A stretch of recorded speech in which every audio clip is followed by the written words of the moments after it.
പിന്നെന്താ നീ പറയ്. ഇത്രയും നേരം ഞാനല്ലേ പറഞ്ഞത്, ഇനി നീ വല്ലതും പറ. എനിക്കൊന്നുമില്ല പറയാൻ. എന്തോന്ന്? എനിക്ക് 5 മണിക്ക് കൂട്ടുകാരുടെ ഒരു പരിപാടി ഉണ്ടായിരുന്നു. അതിന് അല്ല ഒന്നുമില്ല, ഞാൻ പറഞ്ഞതേ ഉള്ളൂ. നീ 7 മണിക്കേ പോകണുള്ളൂ. 7 മണിക്കാ? എന്തോല്ല കുഴപ്പമുണ്ടാ? കുഴപ്പമില്ല. പിന്നെ നിന്റെ അനിയൻ എന്തോന്ന് പരിപാടി?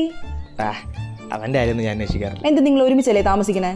ഒരുമിച്ചാണ് താമസം, പക്ഷേ 2 മാസം മുമ്പ് ഞാനൊരു നുടക്കി.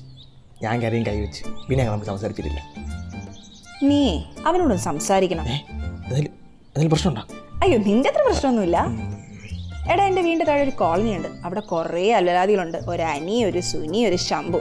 അവരൊക്കെ ആയിട്ടാ നിന്റെ അനിയൻ്റെ കൂട്ട്. ജംഗ്ഷനിൽ കൂടി നിൽക്കുക, പെൺപിള്ളേരെ ശല്യം ചെയ്യുക, ട്രിപ്പിൾസ് അടിച്ച് പോവുക, അങ്ങനെ കുറേ പ്രശ്നമുണ്ട്.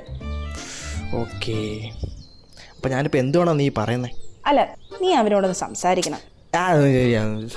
എടാ, അവനെ തല്ലണ്ട, കൊച്ചുകുട്ടിയല്ലേ. 22 വയസ്സുള്ള കൊച്ചു വച്ചാ അതൊന്നും ശരിയാവൂല. ശരി, നിനക്ക് വേണ്ടി ഞാൻ അടുത്ത് പോയി സംസാരിക്കാം. പക്ഷെ നീ ഇടയ്ക്കിടയ്ക്ക് ഒന്ന് വിളിക്കണം. കാരണം ഞാൻ ഷോർട്ട് ടൈം പേടായോണ്ടേ ചിലപ്പം കയറി കൈ വെച്ചോളെ. നീ വിളിച്ചാൽ ഞാൻ ഓക്കെയാണ്. ശരി. ശാപം.